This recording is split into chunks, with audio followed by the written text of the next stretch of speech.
because I think we're ready to get started. I know most of you, but I'm Denise, and this is my physical therapy practice. Started about 4 years ago, right next door, all by myself, and thought I was just going to provide physical therapy, but God had other ideas. So about a year and a half ago, we moved over here, and that has just provided countless opportunities for growth. And part of that has been the addition of my amazing partners in health, one of which is here tonight. So SHELLEY Plescia joined us in April, and once a month, usually on a Thursday night, we offer a free community event, just open to the public, to either share something about physical therapy or to highlight something that we're working on here at Fit for Life. And so tonight is SHELLEY's night to be kind of introduced to everyone, learn about her and her practice and how it may benefit her clients and her patients here at Fit for Life. So welcome, SHELLEY. Thank you, appreciate it. I'm happy to be here and I'm glad all of you showed up today. I have so much to talk about and I tried to condense it all, so I apologize if I go too fast or go too slow at times because there's so much to cover. But I'm a nurse practitioner. I started off in aesthetics, and probably 10 years ago I worked for a physician in Beverly Hills, and he was wanting to teach me about hormone replacement therapy. And at the time I was overwhelmed, I wanted to do injectables, and I always knew I would want to work with hormones because so many women talk about how their skin changes, their body changes. I do skincare treatments, body contouring, which I did in the past, and everybody would say the same thing about how their skin changes and their body.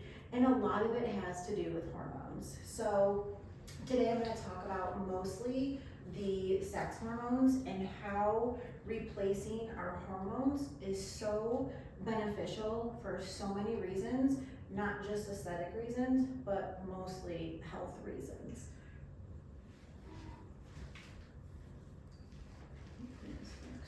Got it in the mail today. Okay, so I'm going to talk about what hormones are, what they do, why we should replace our hormones, changes that occur with decreasing levels of hormones, why women should consider hormone optimization, men too, but we're going to focus on women. The menopause transition, what hormones can be replaced, signs and symptoms of low levels of hormones, risks of diseases, benefits of optimizing your hormones, myths about hormone replacement, and how to replace your hormones. Okay, so what are hormones? They're chemical messengers that communicate with the cells in our body. The messages are carried in the blood, tissue, skin, muscles, and organs, and they're essential for living. Why are they important? Again, because they communicate with cells in the body via receptors, and those are needed for metabolism, energy, tissue, and bones. When our hormones decline, the cells don't know what to do, so they stop communicating with each other. When we lose hormones, we lose optimal functioning of organs, because if there's no cells to communicate with the receptors via the hormones, there's just no activity going on. So hormone receptors are found in every organ of our body. These are just a few: the brain, breasts, bone, muscles, uterus, arteries, and more. Why consider hormone optimization? Hormones peak when we're in our mid-20s, and that's when we're the healthiest and we have the most energy, right? As we age, our hormones decline, and people say, oh, in your 30s, you're gonna gain weight, in your 40s, you're gonna gain weight, it's your metabolism. Well, it's our hormones. That would be the cause of the metabolism. You can't sleep, less energy, metabolic changes. It's just a trickle effect. Increased risk of disease, and not replacing hormones, it really isn't optional for optimal health. So for optimal health, we want to replace our hormones as they decline. So what hormones can be optimized? Progesterone, estrogen, testosterone, and thyroid. Thyroid, I'm not going to really talk about today, but that's an important one. That might be another event, because I'm just gonna focus on the 3, but oftentimes when I do labs on people, we have to focus on thyroid first. So the menopause transition, perimenopause, believe it or not, people don't realize, I didn't realize, it starts in our mid-30s and it can last 12 years. Menopause is 1 day, and it's 1 full year without having a cycle. So that is on average 51 years old. So some might go into menopause in their mid-40s, some mid-50s, but that perimenopause transition can last 12 years, maybe 10 for some people, 15 for others. So it's a long time. So postmenopause is the rest of your life after you stop having cycles, 1 year after that, and then forever after that. Hold on, let me go back. So that's 1/3 of our life on average that we spend postmenopausal. So changes that occur in perimenopause. So this can start in our mid-30s. So decline in how our ovaries function. We have less production of eggs, fewer ovarian follicles, hormone dysregulation begins, and low estrogen, which can cause hot flashes. And some people might be lucky not get hot flashes. It doesn't mean they're not suffering in other ways. They might not be symptomatic at the time, but they're still going to have long-term effects of the decline in estrogen. So some months you ovulate and some months you don't. So that's in our mid-30s, changes in the menstrual cycle, longer, heavier, skipping cycles. I think everybody has complained about that, and if not, you know people who have, when your cycles just totally change. So that's perimenopause. So there's a lot on here, and there's always gonna be a lot because it affects so many organs, so many things are affected. So why should you treat menopause? Metabolic dysfunction and insulin resistance, which can increase our risk of getting type 2 diabetes, increased inflammation systemically and immune dysregulation, sleep disorders, weight gain, especially in the midsection, which that can really have an effect on our brain, so many other things. Increased risk of cardiovascular disease, hypertension, hyperlipidemia. By the age of 65, 75% of women will have pre-hypertension or hypertension. That's a lot, and if you think of the long-term effects of that, it's scary. Everyone's afraid of breast cancer, but cardiovascular disease kills more women than breast cancer. Changes in the microbiome, decreased gut health, GERD, gallstones. So many people say, oh, I crave more sweets than ever before. It's the changes in the microbiome. Osteoarthritis, sarcopenia, which is the loss of muscle, cancer, wrinkles, dry skin, sagging and aging skin, dementia, and then polypharmacy.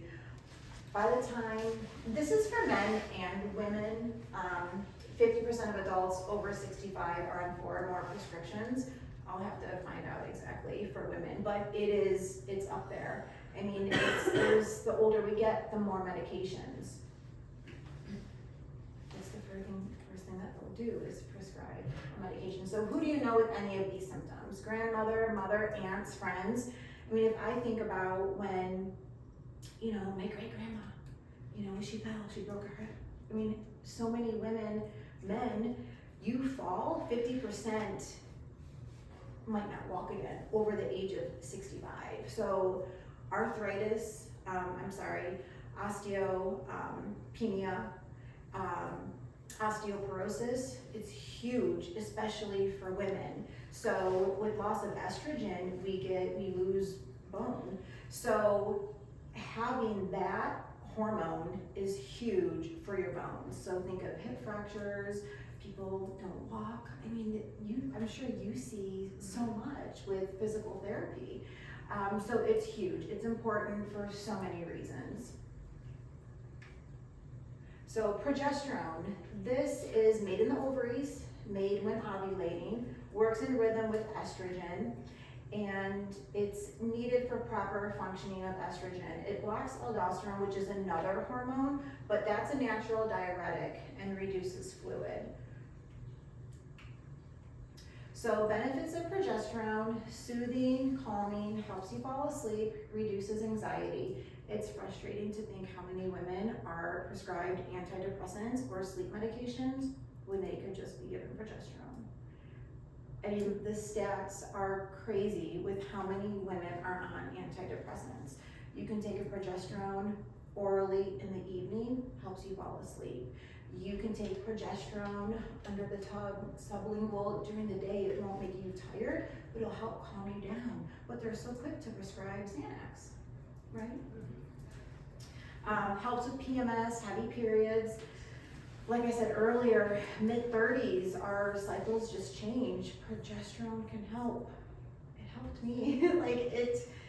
I wish I would have been doing this sooner, because I just think back to how it just affects your life, and just those heavy cycles, uncomfortable, cramping, PMS. It's not fun for you or anybody else you're around. Reduces breast tenderness, helps to balance estrogen, neuroprotective, it helps the brain, anti-tumor, anti-aging, protects against endometrial cancer, and anti-inflammatory, helps with the immune system, supports vascular tone, which is huge, especially for cardiovascular disease. Insulin signaling upregulates the estrogen receptors, and if the less progesterone you have, it affects your thyroid. So they all work together. That's what they call it, hormone imbalance, because if one's out of balance, it's gonna cause another one to be out of balance, and it's just a trickle effect. So signs and symptoms of low progesterone, like I was saying, heavy periods, ovarian cysts, and they're so quick to do hysterectomies and things like that if people are bleeding heavily, when they could do bioidentical hormone replacement therapy. Histamine intolerance, fluid retention, again, sleeping, anxiety, depression, low mood, irritability, heart palpitations, hot flashes. Helps balance estrogen, hypothyroidism. How many women do you know that complain about, I know my mom, she would go see the cardiologist, and then she would be tested for so many things, for heart palpitations, trouble sleeping, and she would just need low progesterone. But then again, she's given, sleeping medication, Xanax. When to replace your hormones, it's often the first to decrease and the first to replace. It can start in our mid-30s, helps with mood swings, anxiety, again, falling asleep, hot flashes. So progesterone, during our cycle, during the month, it's gonna spike and then it's gonna drop. So oftentimes it's hard to treat based on labs, so we treat based on based on your symptoms, because your labs are just gonna go up and down. So there's different forms. There's synthetic and bioidentical. You do not want synthetic. You always want bioidentical. A lot of people are now doing compounded, and it's crazy because the FDA has approved, like Prometrium, for example, or some of the other ones, but they have dyes in peanut oil, which doesn't make any sense. It's not good for you. It's not good for your skin. It's not good for your, to absorb on the skin. So the compounded is the way to go. And you can take it orally. That's the best. There's a small percentage that can't tolerate oral progesterone, so transdermal is an option on the skin or vaginally, but it signals the GABA receptors, and that's nice and calming. So estrogen, Dr. Felicia Gersh, she calls it the mother hormone, the master of the menstrual cycle. So again, we have estrogen receptors throughout the body. They're all listed here: brain, lungs, endothelium, liver, bladder, uterus, ovaries, bone, joint, muscles, GI tract, skin, and mitochondria. They're the powerhouse of our cells. So, we talk about lower metabolism. Well, it's because of that. The mitochondria, the powerhouse of our cells. So, decline of estrogen examples: premenopause. So high levels of estrogen. E2 is estradiol. It's a type of estrogen. So you have high energy, your body's in homeostasis, and you're able to balance stress, and you have antioxidants that help protect you. In perimenopause, decrease in estrogen, our energy goes down, decrease in glucose metabolism, more imbalances in the body, decreased ATP, and a decrease in homeostasis and lipid peroxidation. Postmenopause, oxidative stress, brain has a hard time to produce energy. You know, it makes sense when they say the brain starts to change 20 years before someone's diagnosed with dementia. So my mother-in-law, she passed from that at 74, which is crazy. And I just think back, like, this could have saved her, you know? I really, truly believe that. The brain has a hard time to produce energy, so females 2.5 times worse of getting Alzheimer's than men due to menopause, and not enough in the brain for proper function. So signs and symptoms: hot flashes, night sweats, anxiety, depression, mood swings, crying, easy insomnia, dry eyes, dry skin. Estrogen helps to keep us hydrated and moisturized from within. Joint pain, headaches, migraines, knee, back. I don't know, so many women talk about shoulder pain. Like, it's a thing with loss of hormones. They just have pain, especially the shoulder. I feel like lately I hear so many women talking about, like, you need estrogen. It's my answer for everything. Shelley, I think it's because it affects A1C. So people start to get like a frozen shoulder Yes. when their A1C goes up because they lost estrogen. Like their diet's super low carb, they're putting them on the in-body, they're good, but their estrogen's tanked, so they can't, the blood sugar's still go up. Yeah. And that causes the frozen shoulder. Which the A1C is what we measure in the blood to see how you're processing sugar, glucose. So it's a 3-month snapshot of your glucose. But a better one's fasting insulin. So to track that goes up before glucose, but doctors will only do the hemoglobin A1C. But And it's a insulin. cheap test. It's a cheap test, so $30. so we can get it for you. Yeah, so the weight gain in the midsection, inflammation, the hemoglobin A1C goes up, there's more inflammation, there's more fat that's accumulating. So this is huge for that. And again, the insulin resistance, you're gonna see a lot of the same things with all the decrease in all the hormones, because they all work together. Brain fog, vaginal dryness, painful intercourse, recurrent UTIs, that's huge. So many women don't know. So guess what? They're giving antibiotics. Our gut is already affected. The microbiome is already off balance. It's just gonna make us worse when they could just apply estrogen. So benefits of estrogen: helps us look our best, because like I said, it hydrates your skin, lubricates the joints, anti-inflammatory, protects us from disease, supports healthy cholesterol levels, immune system, bone health, suppresses tumors, supports the brain, protects the heart, important for vascular health, bladder function. How many people cough or sneeze and, tinkle a little bit? Estrogen helps create more serotonin, helps with migraines. You get migraines before your cycle, it has to do with the estrogen. So it's common when estrogen drops before your period, low levels before or below 45 picograms per milliliter, that can contribute to the migraines. I know so many women who suffer from that, and having estrogen could really help them. So estradiol is what would hopefully be given to replace your estrogen. Like I said, increases serotonin, affects mood and well-being. There was a study, 6 to 12 weeks of estrogen topically on the skin improved depression symptoms when compared to the group that didn't have it. Sorry, I missed that part. But many women are prescribed antidepressants. Just give them estrogen. So long-term benefits of estrogen, I didn't have it in here. The percentage of women, the depression goes up. So I think it's around 30% of women are diagnosed with depression in menopause, and that's the highest suicidal rate for women is in menopause due to depression, which is sad.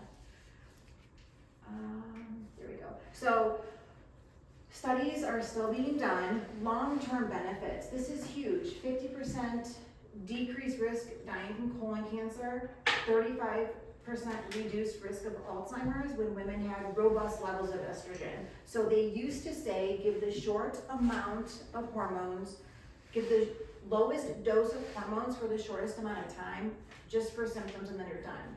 It doesn't help, that's what they were doing before. Now, you want levels high enough, estrogen, you want them over 75, closer to 100 to protect your bones, heart, and brain. So once women are in menopause, that's when we really go by labs for estrogen, because you want them to be at a certain level. If they're too low, it's kind of a waste. It's not enough to really change the body and to really help protect the brain, the bones, and the heart. So when taken for more than 5 years, protect against cardiovascular disease if taken within 10 years of onset of menopause.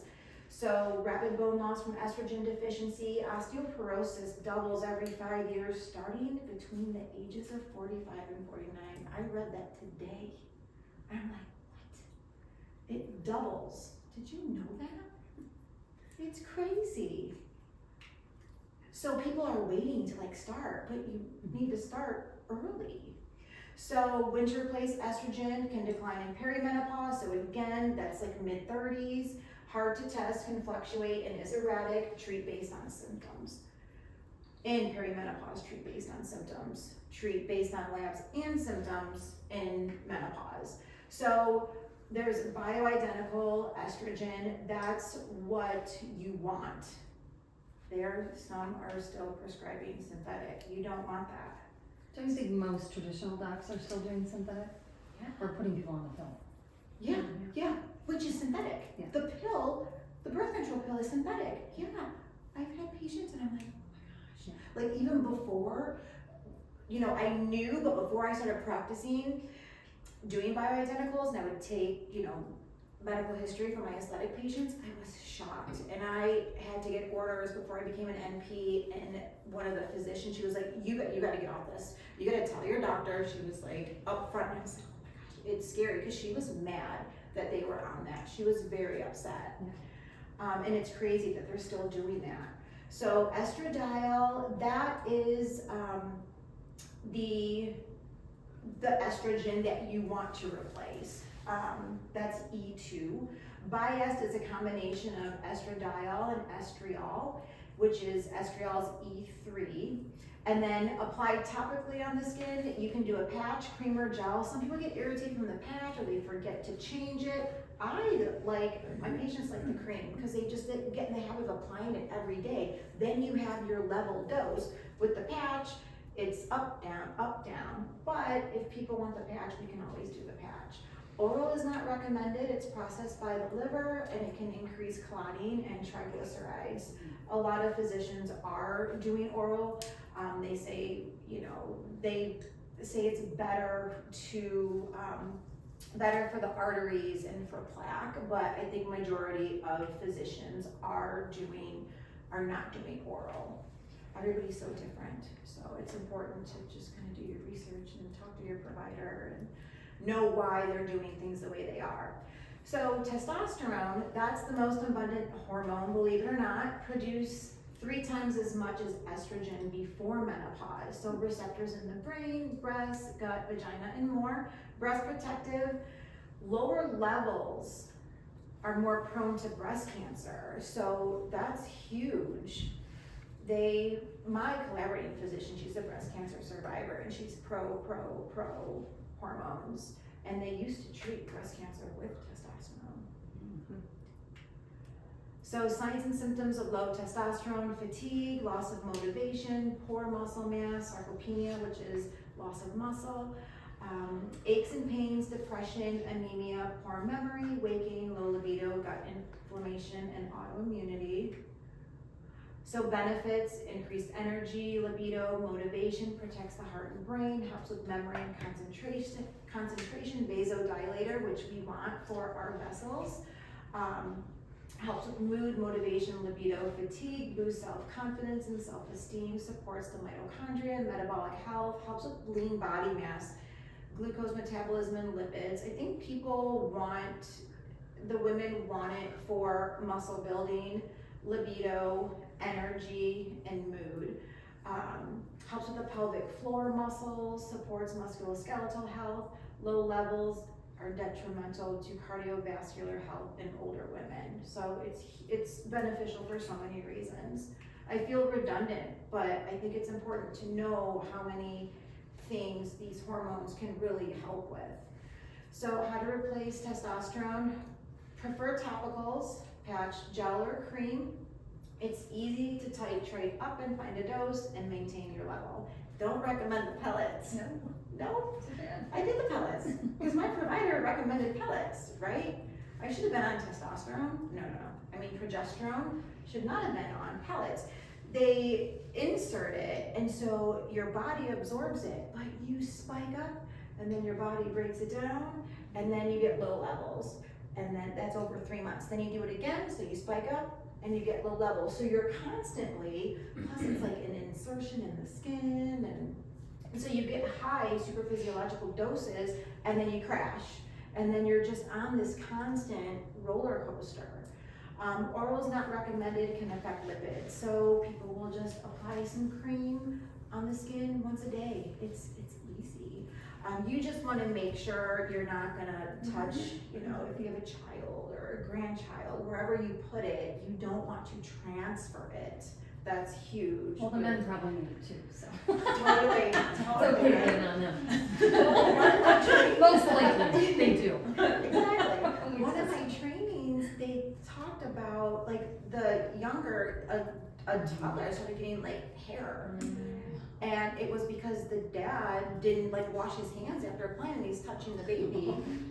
Is that true, or they just use it as an example so you would not, make sure that they tell patients that? I don't know, but that's kind of scary.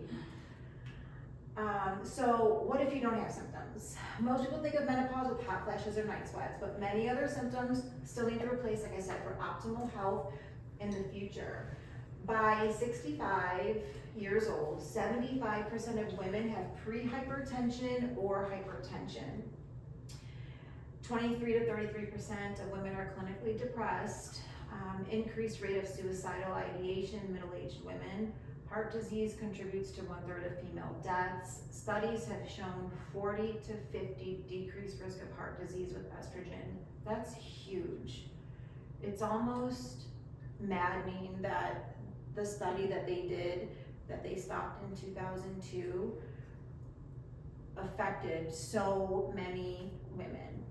And estrogen was the #1 medication being prescribed. I got chills. That's a lot of people, that's a lot of medication. Some physicians who really dove into the research and understood it kept their patients on it because they knew how beneficial it was. And I'll go over the study, but I mean, that's huge when heart disease is the #1 cause of death in women. It's maddening, to be honest. So how long have hormones been around? They're not new, they've been around for thousands of years. In China, aging females would consume dried urine from younger women's urine to treat menopause symptoms. Oh, That's geez. just that, right? Yeah. That's not China today. No.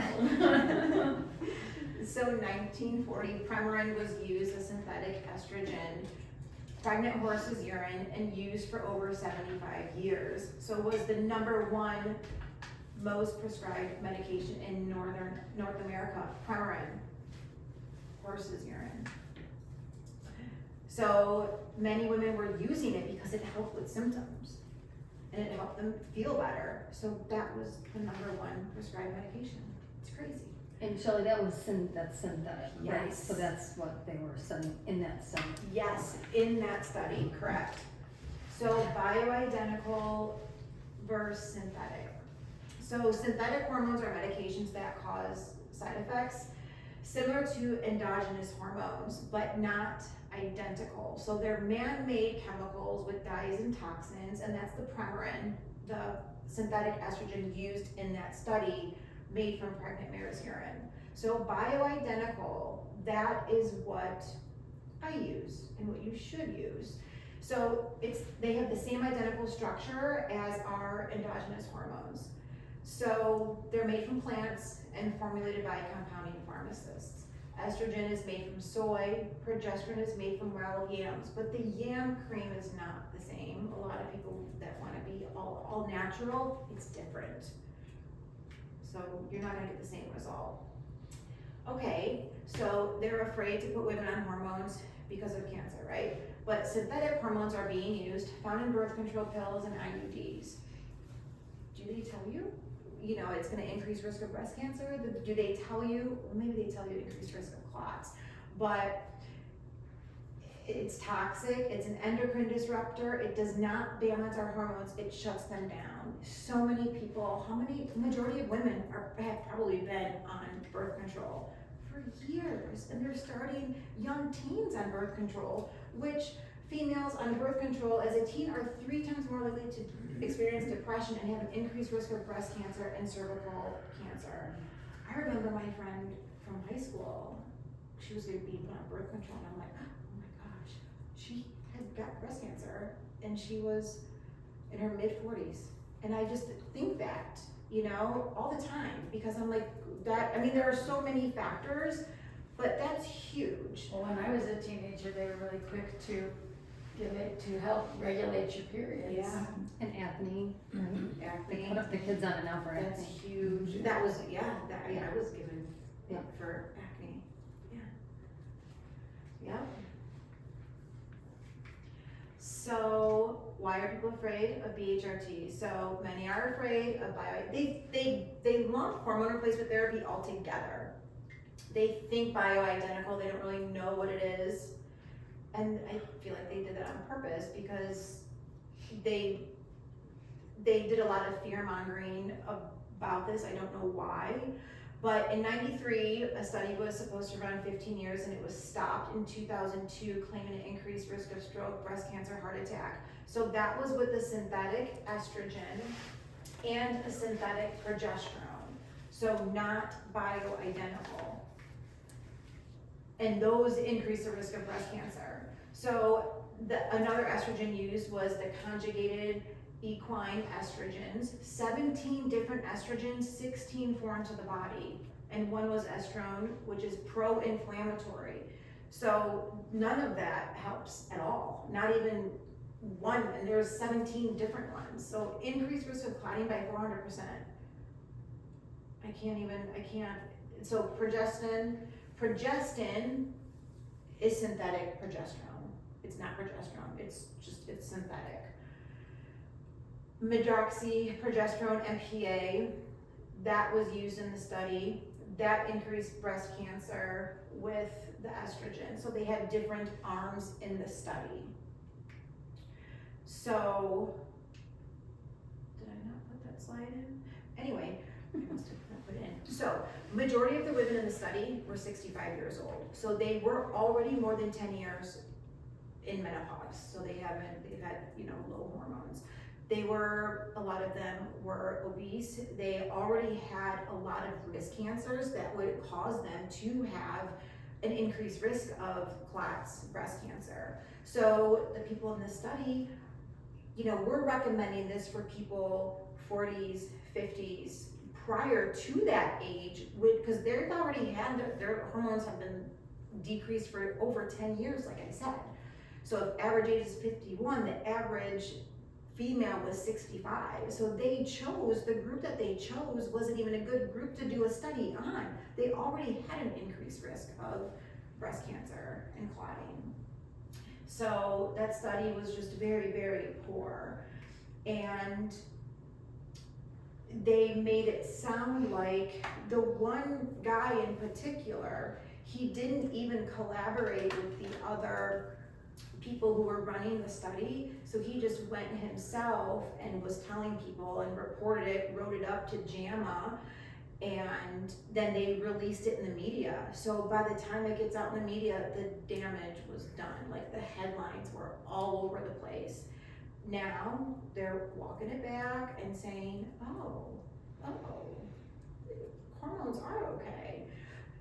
but, cause they weren't using the hormone, so now they're doing newer studies, so they're proving it. How long will it take before they start putting this into normal practice, like a blood pressure medication or like a thyroid medication where, hey, you're losing your hormones, let's give you hormones. Hopefully soon, I don't know. So does it cause breast cancer? No. Studies have been shown that women who are on bioidentical hormone replacement therapy and get breast cancer have a better outcome than women who are not on BHRT. There's a book called Estrogen Matters by Abram Blooming, and he's an oncologist, and he's been studying HRT in women with breast cancer for more than 25 years. So I recommend that book, and he's an oncologist, and I think he does oral estrogen. I listened to that book, I can't remember, there was so much in it. Yeah, What's the there's name? a lot. Abram. Abram Blooming. Oh, I see, okay. Yeah, He so was that's doing oral, huh? And was he doing progestin? think. I feel like they talked about bioidentical, but I haven't listened to it. Yeah. There is so, a lot of it is so good, but some question Yeah. what he does. I think that's like that with a lot of hormone stuff, you know, when you're Yeah. following somebody who agrees like 90%. Yeah, I mean, I did, one of my trainers that said, don't give estrogen unless they're in like postmenopause, and it's like, Yeah. Why? Okay, so does BHRT cause cancer? No, cancer takes a long time to develop, it's multifactorial, and there's so many contributing factors: dietary fiber intake, stress. Can't say a hormone alone causes cancer. There's toxins, nutrient deficiency, immune dysregulation, heavy metals, poor muscle tone, lack of exercise, and metabolic dysfunction. So many factors play into getting cancer. So most recent research in estrogen, largest study ever done on women, it was very recent, so 10 million, 65 and older, decreased death in all-cause mortality was 50% lower in those who were on HRT. Estrogen reduced the risk of breast cancer, uterine, ovarian, colon, and lung cancer, reduced the risk of stroke, heart failure, clots, AFib, and dementia. The best was estradiol, the E2 that I was talking about, not the synthetic conjugated equine estrogen. However, it still had a decreased reduction in mortality. But it's weird that they would use it, right? A lot of them still do. Yeah. So most recent research with progesterone, bioidentical progesterone used alone, 10% reduced risk of breast cancer. Progesterone, 19% reduced risk of lung cancer. Synthetic increased by 21%. So again, that is what was used in that WHI study. So, and that's in birth control and the Mirena IUD. Like, really? And it's not used in compounded BHRT. 22% reduced risk in death, but it did increase. Wait, what does it say? Increased risk of death? Okay. Oh. I don't know. Maybe that's supposed to go up there. I don't know. Progestin, 11% increased risk of death, and then 14% increased risk of lung cancer. Doses and applications, everybody is different based on how much they need. Some people may need to cycle their dose. Some women in menopause may bleed due to waking up the receptors. Some people are like, oh my gosh, you know, think something's wrong. That's okay. If you've been in menopause and you start hormones and you start to bleed, it's okay. Some may experience side effects that will subside. Biggest ones are breast tenderness and bloating. So we are living longer, we are not living healthier in our last third of our lives. So there was a study, uncertainty about postmenopausal estrogen and time for action, not to debate, showed that there was a 40 to 50% reduction in heart disease with use of estrogen. That was a repeat because I think it was important. So can you BHRT your way out of a bad lifestyle? No. Right? Health coaches. So prioritize sleep. So sunlight's huge, circadian rhythm, sleep hygiene, blue light blocking glasses. You still want to get your sleep. Right? Yeah. And you might get out in the Huge. morning at that sunrise. Yeah, yeah. Don't get nothing No, early, standing in the grass. I need to get Yeah. the grounding. Yeah. Nutrition, anti-inflammatory, protein's huge, fruit, veggies, fiber, limit alcohol, sugar, and processed foods, and intermittent fasting. It's hard because a lot of the food in the store is not food. It's hard. They make it really hard for us. Exercise, so prioritize strength training, building muscle. The more muscle, the more glucose disposal. Throw in a little bit of cardio, but prioritize strength training. It's huge. The muscle, it's our armor. The more muscle you have, the more calories you burn at rest. We all know that. But the weight bearing exercises will help with muscle. It'll help with your brain. It just helps. There's nothing. Also helps with your bone density. Yes, it really, really does. There's so many good things about it. But the more, when you eat carbs, sugar, the sugar's in your blood. So the more muscle you have, the more you can get rid of that in your muscle. Reduce stress, breath work, grounding, yoga, meditation, journaling. It's all together. So other considerations, focus on building muscle, weight-bearing exercises, optimal muscle mass slows down the aging process, supports mitochondria, metabolic health, plays a role in insulin signaling, prioritize protein, muscle protein synthesis. So the more protein you have, the better it is for your muscle. You want to consume at least 100 grams. Ideally, your goal weight is what you want to consume in grams. And then maintain strength and muscle.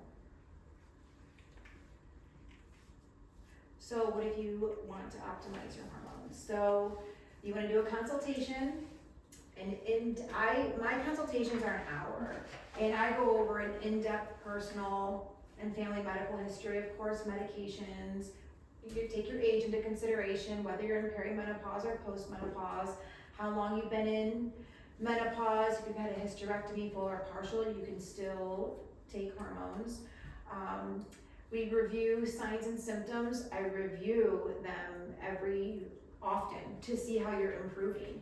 You really want a recent pap and mammogram. That's huge. DEXA scan is nice to have, and then to see, when you do it again, to see the progress. Labs, blood work, advanced testing.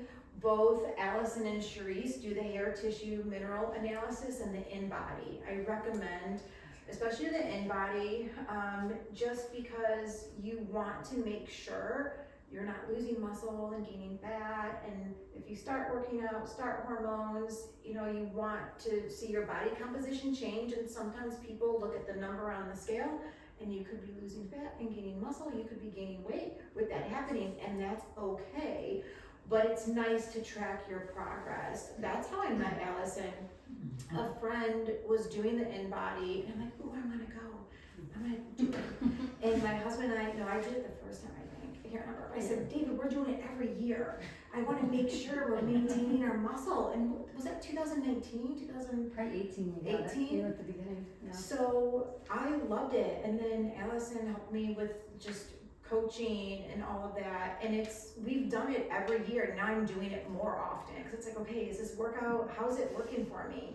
Because sometimes you just don't know, and it's nice to kind of just get your checks and balances all in a row. So I like data. I like to see the trend, and if it goes in a direction I don't want it to go, you just tweak it. It's okay. So prescriptions, hormones are delivered to your home. I get them from a compounding pharmacy.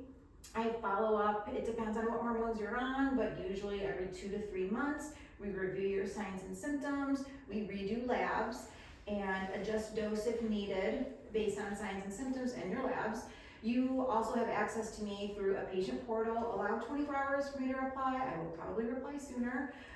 But the thing is, I don't accept insurance because they will dictate what we can and cannot do. So if I want to treat you at optimal levels, they might say you don't need this treatment because you're in the normal range. So it's really hard to work with insurance companies when you want to have optimal levels. So cash pay and a lot of FSAs are the flexible spending account or the healthcare accounts, they're paying for it. So it just depends on, you know, which one you have, but so far everyone's been able to use that. Missed this one. So when should I stop HRT? The old way, like I said earlier, the lowest amount for the shortest amount of time. Used to relieve symptoms. The new way, stay on for life. As soon as hormones are depleted, increased risk of disease begins. Need to maintain certain blood levels to be effective. Some of my references. And my contact information. So my consults are $2.99 for the 1 hour in-depth consult. If anybody wants to book today, you'll get 15% off. But that's where we review everything. And then you do labs, and if you get on a program, it's month to month, and then hormones are delivered to your house, so it's nice and convenient. And I track your progress. I'm there for any questions you may need. Any questions? Do you only work with women? Do you ever get any men? You know, I've had calls for men.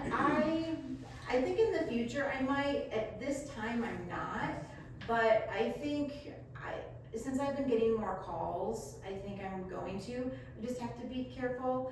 Some that have called are younger than 40, and so I don't want to. I'd rather work with older, just because with risk of fertility things, you know. So, but then you can't kind of pick and choose. I don't know, you know. It's like I have to learn more about the younger men if they do end up wanting treatment, because you have to treat them differently. So, but I think I am going to start, because I've been getting calls, so I think I should. Because they do recommend if you start treating the women, start treating the partner. That's been talked about in like every course that I've taken. If, you know, because Talking to a 68-year-old man. Yeah, I have aesthetic patients and I'm doing their medical history, and there's quite a few, and it's funny when they tell me, oh yeah, it works, my wife's 20 years younger than me, and so in the future, yes. On average cost a month for the hormones? So on average, one hormone's $199. So oftentimes people have to do two. Some might be okay with just progesterone, but oftentimes I'll have to add in thyroid for a little bit to optimize the thyroid. So $199 for one, $249 for two. And then some people might be on progesterone, estrogen, and testosterone, which would be $299 a month. And that will include labs and the medication. The first out of pocket would be $299 for the consult, and then lab work, because everybody's going to be different on what labs I'm going to draw for them based on age, and some people might already have recent lab work from their PCP. So, or they, like I had someone who had an appointment like in 2 weeks, I said, well, ask them for these labs, and she got them covered. She might have had to pay out of pocket for like 4 of them. So that's why at the beginning, it's out of pocket, the patient pays for the labs, because it's gonna be different, and some people might have labs, so. But your follow-ups, because I want you to do your labs, I don't wanna be having people miss doses or miss getting refills because they're not doing their lab, so that's part of your monthly payment, so that we just track your symptoms and track your labs, it's important. I do depending on the medication, every 2 to 3 months. Once we get you at a nice steady level, then every 6 months. So it kind of depends on the age, other medications, and what hormones you're on. So it'll vary per person. And the labs, so they're not included with the consults. And so what is the average cost of the labs? Average cost, $135 to $175 maybe, right around there. Because I have some that are interested in weight loss, so that's where it's gonna be more. But I think the basic panel, the most common one that I've been doing is 135. And Shelley, if they're coming from us and they have a lot of the labs, you'll Yes. just use those and I'll use those. just add some on. Yeah, if it's been within like 2 months, Okay. probably way longer than that, yeah. What if you had it done like through Cleveland Clinic or? The labs? Yeah. Yeah, send them over. If it's been within the last 2 months, send them over, absolutely. And then if people are due, I say, well, try and get into your, PCP and I'll give them ones to ask for, and then they'll cover, it's just crazy because I do like vitamin D, B12, and some, they don't do it. I had a patient's lab, she had her physical and she didn't have either of those. So many of these that I do, they're basic, but we need it because it could be, majority of my patients low vitamin D, low. One was really, really high. So everybody's different, but vitamin D, that really affects your energy. Well, all mine were in normal range, but I wonder, like, Yeah. is that really? We'll look at optimal ranges. That'll be our goal for sure. And we'll track and trend all of that too. And one other thing, when you ask for the doctor for labs, you have to have symptoms. So just throw all those symptoms out there when you're like, oh, I have fatigue and I have hair loss. Yes. You're gonna get a little more covered in the medical model. Rattle all. Although sometimes then they want you to have other testing done, because I had someone that, we used fatigue, and then the doctor was like, oh, we should do a sleep study. I'm like, Which is, I think that's a good thing, I like sleep studies. well, yeah, but, yes, but Tests. it's not, the fatigue was not really fatigue, you know what Right. I'm saying? Right. It was, but Yeah, it you don't wasn't. need it if you're sleeping. But. Right. I know with autoimmune that it's been a pretty common thing, so I typically will always get vitamin B12 and vitamin D always checked, because it's pretty standard, so I think like if you've got any of those things, it's the one positive, I guess, is that they will run more tests for me, so, Good, yeah. So if you have one of those, just kind of throw that in there. yeah, absolutely. I did hear though that Medicare stopped covering vitamin D, which is funny after COVID, right? Couldn't you go to 'Cause- Quest and just do it? Oh, yeah, it's not that, Yeah. but I'm saying for United insurance. Healthcare doesn't cover vitamin D. I got stuck 'Cause with that bill. Yeah, I started Just last year. Yeah, with my kids, I started looking up, like, if I just took them to Quest and just, put it in. Yeah, I use Ulta Labs a lot, what do you use? I'm switching Ulta over goes to to them, yeah. Quest, but it's cheaper, you get like 20% off. Oh, That's unbelievable, I didn't know that. Yeah. Yeah. Yeah, they didn't. I got this bill like last year, and I was like, Sick what's the care. problem? And I started looking through, and they do not. Did you see what Cover code vitamin he D. put on there? It didn't matter. I read the whole thing, and United Healthcare does not cover it So they're probably following Medicare. unless there's probably like an autoimmune or something. There's some Yeah. other specific reason. And sometimes you can like reach out to your insurance and be like, and they'll tell you that. You just have to call them or email. Do you cover vitamin D? But it was dumb because it was like $200 some, and I know it's not bad if you pay for it out of pocket. Right. So it's a lot cheaper if you just go get it yourself. That's not right. I know, so right? I actually did that with my daughter. I paid over $300 just for some blood tests, and I'm just like, as I started researching, I'm like, I could have paid $20 here. And, It's cheaper yeah, at the definitely need to hospitals. shop around when you do that. Stay away from those big hospitals, they go sometimes. It's always more. Yeah. What other questions? Any other questions? So how often do you run the lab work, or are you doing lab work? And so it depends on what medication is, often every 2 to 3 months at the beginning. And once you're at a good, steady, once we like your levels and your symptoms, you're feeling good, then every 6 months. And then if you're good for another year, then once a year. So it really depends on how you're feeling. If it's thyroid, I might run it, because we want to titrate up, but we don't want to go too high. So thyroid, I might be doing more often. I was pregnant with my 4th child in my late 30s, and his sister was only 15 months older, so I was nursing. And I was having wild heart palpitations, and with a family history of heart issues, I went to see a cardiologist, And he said, I'll tell you what I found, you have hypothyroidism. And I have been Hypo on or hyper? hypo, Hypo? And you had a heart palpitation? yes. And I have been taking Synthroid ever since. I did do the generic for a little while, and at the time I was seeing Dr. Martha Hackett, and she said, you do much better when you're on the name brand. So I've been on the name brand Synthroid ever since. Okay. But it's funny when you talk about hormones, that here I am pregnant Yeah. and nursing, and then hypothyroid. There's no stress there. So many women are subclinical hypothyroid.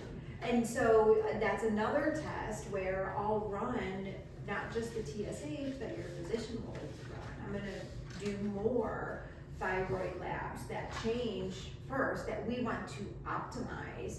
And they might say, you know, you're normal, but this is really optimal. But this range here is normal. But they say, well, you're in the normal range, your labs are fine, but you still feel like crap.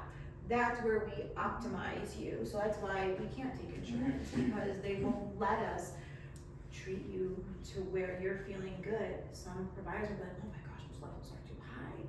But they're not if you feel good. It's just not what they're trained to do for optimal. You know, they have their normal ranges, but that doesn't really make people feel good. I mean, your levels change based on your age. So we want your optimal levels to be like 25 years old, right? So that's gonna be our goal, not 60, not 50. Yeah. We're gonna 25 years old. So, so that's, you know, it's hard because I think physicians, they're not trained in bioidentical hormone replacement therapy, so nothing against them. Even OBGYNs, there was an OBGYN who she said they maybe had an hour on menopause in residency. So it's not their fault, but they will tell people, I was told, I treat myself, I couldn't find anyone to treat me. I was told, you don't need hormones. Okay. I did. I felt better. It's like they have the playbook, they're going by this playbook. Right, which I don't know who decides that, and it's not working anymore. And I feel like with social media as a platform and physicians being out there and talking and educating people, we can take our health into our own hands. That's why a lot of people are not going through the traditional model and dealing with insurance, because it keeps you from providing the best care for your patient. I see my physicians in less than 10 minutes. I mean, I'm on the phone longer than 10 minutes scheduling an appointment because I'm trying to find out. That's You know, true. I don't Yeah. want to make sure that I can help somebody. I'm not gonna waste their time. Yeah. You know, and I'm strict on mammograms, and PAPs, so those all have to be up to date too. So. How do you know you're through menopause, like the perimenopause and into menopause? So menopause is 1 day, when Okay. you go 1 year without a cycle. So that's, okay. That's Yeah, the so day. that's the day. menopause, and then after it's, October. And I'm 46. I feel like you. 1 year? After 1 year, I haven't had a cycle since October. Mm.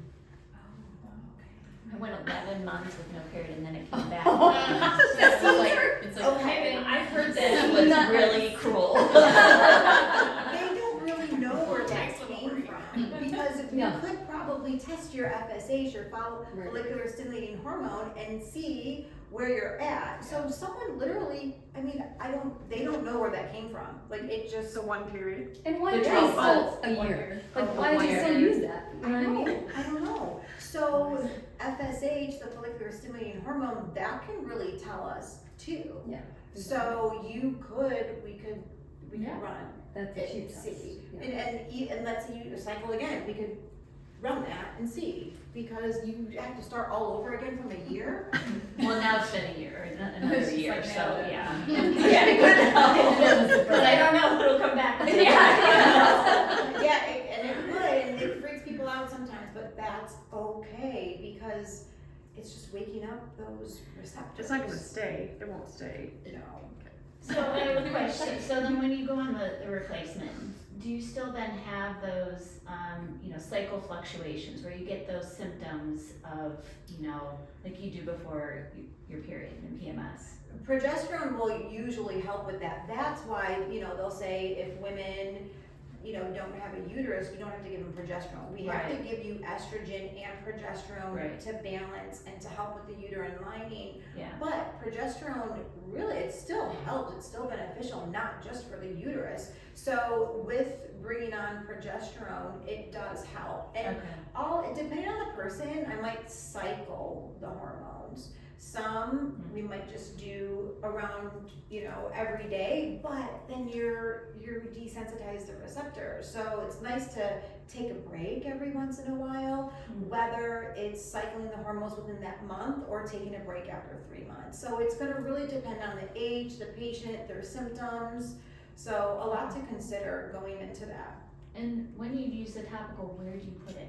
So estrogen's good, like thin skin, like the forearm, the inner thighs. Some can even apply it vaginally because it helps with the pH and helps with any dryness. So it can be applied like the back of the knees, so wherever there's thin skin. Okay. Some are putting it on the face and the neck because it's helping with collagen production. That's weird. Is that estriol? Is that only estriol? Yes. Okay, that's what it's B1. Two. Yeah. Wait, No, estradiol. estradiol is E2, or yes, Estriol is E2, yeah, right? estriol, try 3, yeah. 3, okay. Estriol is E1, that's the bad one. Yes, that's the bad one. There's only Yeah. 3. Yeah. I'm What the 37 and recently I've been having these weird episodes where I'll get like a jolt through my body, like an electric jolt, and then snowflake symptoms. And I've been every test under the sun in the last couple months, and they're unofficially diagnosing me with hemiplegic migraines. But guess when these episodes happen? Every 2 weeks. Yeah. Which lines up with my cycle. Yeah. So they're clearly being triggered by my hormones. Yeah, so you would be cycled, because you're younger, you don't need estrogen every day, so that would be something to possibly cycle. Yeah. That's interesting. You'd figure it out? Yeah, she's like, What, is it the second half of your cycle or first? Well, you get it's like every 2 weeks, so it's like when I'm ovulating, and then right before I start my period, I get the major episodes with like the electric jolt and the strobe like So it's when our estrogens drop it more at the end of the second Yeah. phase, yeah. That's So interesting. I know, But why 2 weeks later? Would you have it The the whole hormone 2 weeks change from again. ovulation till when you start? it's pretty spot on and pretty regular. For that 2 week period, so Yeah. it's the luteal phase. Yeah, and I still have some minor symptoms in between, but Do you not like the journal?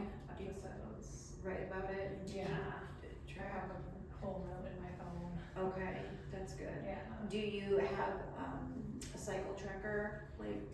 I do. My old one though, they like discontinued the app, so I just got a new one ever since. I know. Ever since the stuff has been happening, I just started a new one, but Okay, yeah. it's very interesting. You always run your labs, but again, you're gonna be fluctuating, that's where dosing and treating based on your symptoms is helpful. Because your labs, you could ovulate 1 month and not the next, and it's just gonna be a roller coaster. I do have to do labs initially, just because, and then we just treat based on your The symptoms. interesting thing is I should have just ovulated and I didn't have a major episode. And I'm wondering if maybe I didn't ovulate, like an egg didn't drop. Because you could- now if you I could am test it, premenopausal. Yeah. Right, like do the pee strips Yeah. and check your ovulation. That would be- Yeah, Yeah. and see if you're actually Yeah. ovulating or not. Yeah. And the temperature. That's what I was gonna say, yeah. take your temperature. what other device do you have? Because the Aura will measure your temperature